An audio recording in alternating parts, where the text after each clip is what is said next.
আসসালামু আলাইকুম।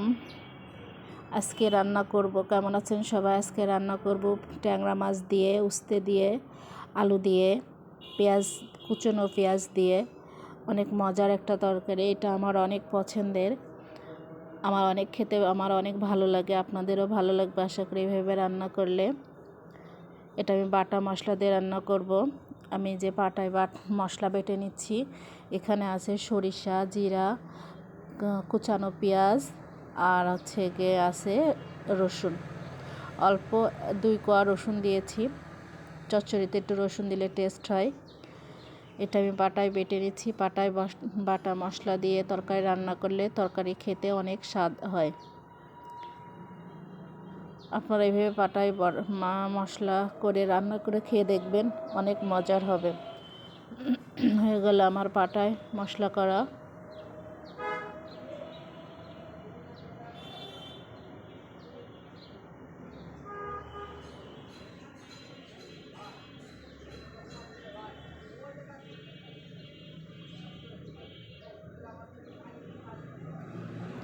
এই যে আমার কড়াইতে তেল দিয়ে দিয়েছি, তেলটা গরম হয়ে গেছে।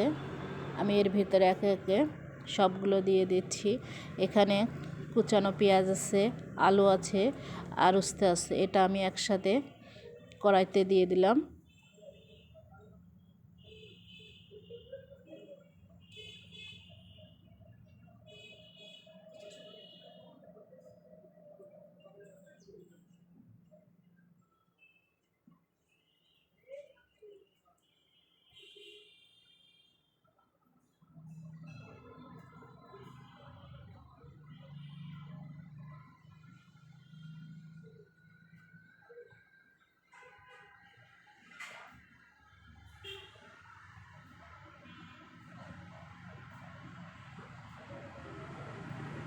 এটা আমি তেলের উপরে কিছুক্ষণ নাড়াচাড়া করে নিয়েছি। একে একে আমি এর ভিতরে একটু হলুদ দেব, একটু লবণ দেব পরিমাণ মতন, যতটুকু লাগবে। কিন্তু আমি আবার এদিকে আমার মাছের ভিতরে একটু লবণ হলুদ দিয়ে মাখিয়ে রেখেছি, এই জন্য আমি এর ভিতরে অল্প একটু হলুদ লবণ দেব।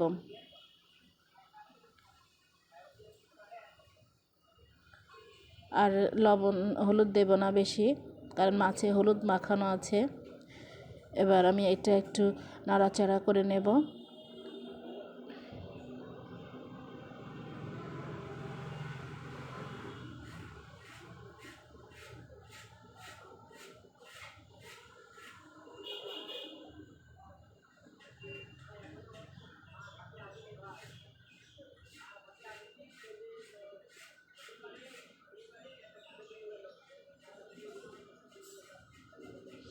এবার আমি দিয়ে দেব কাঁচামরিচ চিরা আর দেব বাটা মশলাটা। দিয়ে দিলাম বাটা মশলা।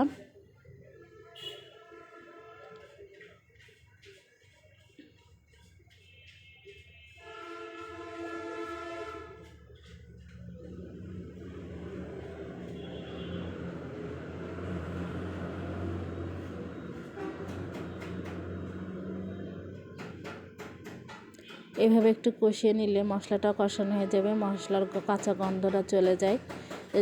এই কারণে তরকারি যত কষিয়ে নেবেন তত খেতে মজা হবে। দিয়ে দিলাম কাঁচামরিচ চিরা। সামান্য একটু পানি দিয়ে আর একটু আমি তরকারিটা কষিয়ে নেব।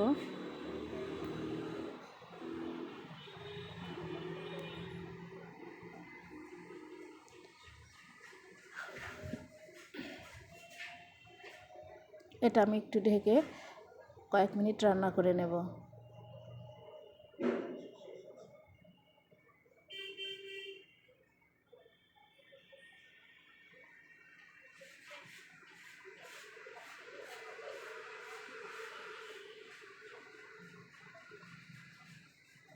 এই যে কষানো প্রায় শেষের দিকে,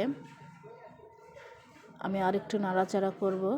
তারপরে আমি যে ট্যাংরা মাছগুলো হলুদ লবণ মাখিয়ে রেখেছিলাম সেটা আমি এর ভিতরে দিয়ে নেব। আলু সিদ্ধ হয়ে গেছে, আমার উস্তেও সিদ্ধ হয়ে গেছে।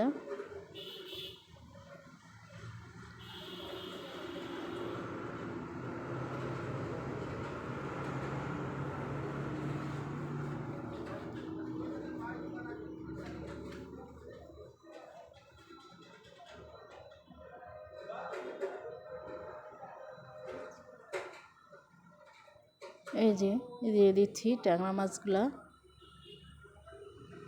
ট্যাংরা মাছ আমি এর সাথে একটু কষিয়ে নেব, নিলে কাঁচা ভাবটা চলে যাবে।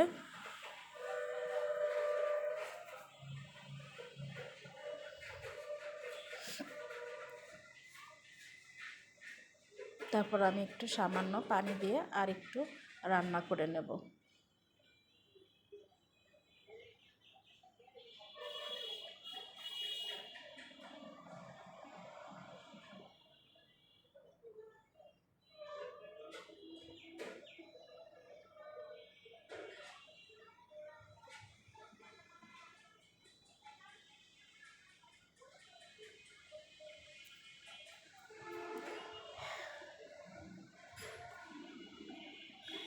এই যে দিয়ে দিলাম একটু পানি, বেশি পানি দেব না।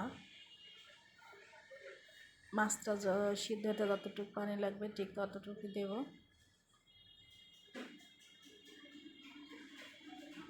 আমি আর একটু ঢেকে রাখবো, ঢেকে আর একটু রান্না করে নেব।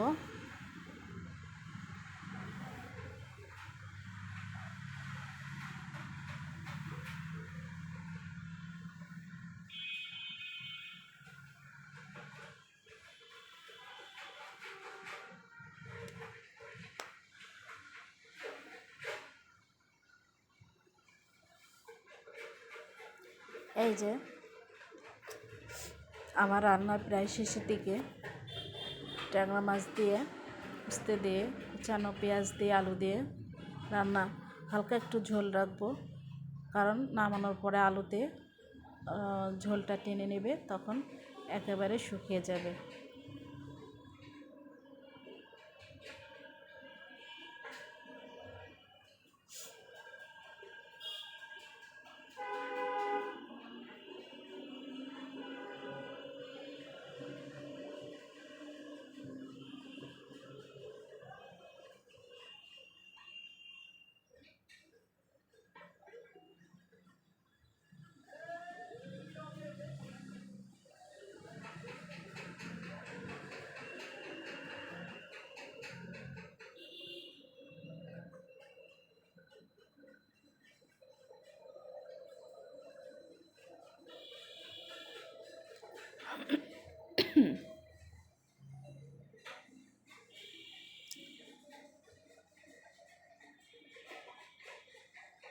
প্রায় শেষের দিকে আমার রান্না। আমি এবার এটা নামিয়ে ফেলবো। হালকা একটু মাখো মাখো ঝোল রাখবো, নাহলে খেতে ভালো লাগবে না, শুকনো শুকনো লাগবে।